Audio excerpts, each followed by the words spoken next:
मृत संजीवनी विद्या के द्वारा बलि को स्वस्थ कर दिया, खड़ा कर दिया।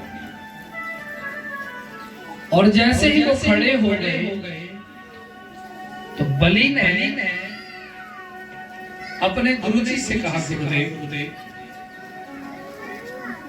ये बलि सदा आपका ऋणी हो गया, सदा के लिए आपका ऋणी है, क्योंकि आज आपने मुझे प्राण दान दिए,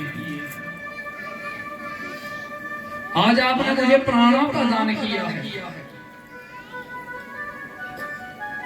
और जैसे कहा आज आपने मुझे प्राणों का दान किया है, लेकिन गुरुदेव मैं आपसे कुछ जानना चाहता हूं। बोलिए। बोला मैं ये जानना चाहता हूं कि कैसे मैं उन देवताओं को हराऊं, कैसे मैं युद्ध करके उनको परास्त करूं। अब मुझे ये उपाय बताइए। शुक्राचार्य ने कहा मैं एक बात बोलूं तो कि देवताओं को तुम कभी युद्ध में नहीं जीत सकते, तो फिर युद्ध करना ही क्यों है? बोला नहीं गुरुजी, इन देवताओं ने मुझे मृत्यु दंड दे दिया, मुझे इनको जीतना है बस। और वो स्वर्ग का जो इंद्र है उसकी राजगद्दी के ऊपर मुझे बैठना है। जैसे ही यूं कहा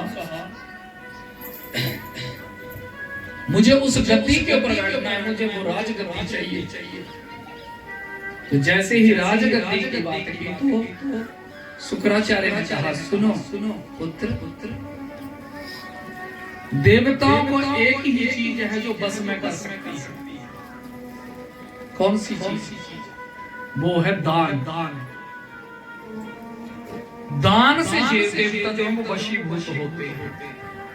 दान पुण्य करो और इतना पुण्य करो, पुण्य करते करते तुम्हारे पास जब ज्यादा पुण्य हो जाएगा ना तो इंद्र को अपने आप ही वो राजगद्दी छोड़नी पड़ेगी, क्योंकि इंद्र सदा के लिए नहीं बैठता, इंद्र की अवधि है। लेकिन उस अवधि से पहले भी अगर कोई ज्यादा पुण्य वाला कोई आ जाए तो इंद्र को राजगद्दी खाली करनी पड़ती है। इसलिए तुम ऐसा करो कि तुम पुण्य करो, यज्ञ करो, दान करो, और दान करोगे, यज्ञ करोगे, पुण्य करोगे तो तुम्हारा बल बढ़ेगा। ऐसे ही तो बोला ठीक है गुरुजी, हम यज्ञ करेंगे। और राजा बलि ने एक यज्ञ रख दिया और कहा गुरुजी उस यज्ञ के बीच में आप ये बताइए मुझे करना क्या है। बोले देखो पुत्र, उस यज्ञ के बीच में आपने पता क्या करना कि जो मांगेगा उसको वो देना है, और जितना मांगे उससे 2 गुना देना। और जब तुम सबको दोगे तो लोग देवताओं को छोड़ करके तुम्हारे पास तो आएंगे, तुम्हारे तो गुण गाएंगे। तो आप ऐसा करो कि यज्ञ प्रारंभ करो। और जैसे ही यज्ञ प्रारंभ कर दिया तो कई बरस ये यज्ञ होता रहा और यज्ञ चलता रहा। जैसे ही ये यज्ञ चल रहा है, यज्ञ का पुण्य कहां तक पहुंच गया? स्वर्ग तक। और स्वर्ग तक जब ये पहुंचा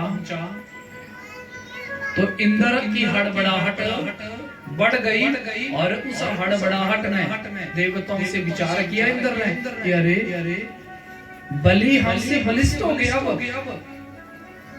और हमको लगता है कि वो आक्रमण करेगा स्वर्ग लोक के ऊपर। तो इससे पहले स्वर्ग के ऊपर आक्रमण हो और सारी सभा के बीच में हमारी पराजय हो, देवताओं के बीच में हमारी पराजय हो, हमें खुद ही वो सिंहासन खाली कर देना चाहिए। छोड़ दिया पूरा राजपाट, और जब पूरा राजपाट छोड़ दिया, देवताओं ने स्वर्ग खाली कर दिया, तो एक दिन की बात है एक दिन की बात है कि देवताओं की माता अदिति जो थी वो देवताओं के पास स्वर्ग में जाती है,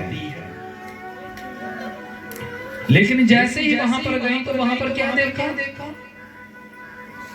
बोले वहां पर क्या देखा कि स्वर्ग खाली पड़ा है और स्वर्ग के बीच में देवता नहीं है। मां अदिति ने जब ऐसी स्थिति स्वर्ग की देखी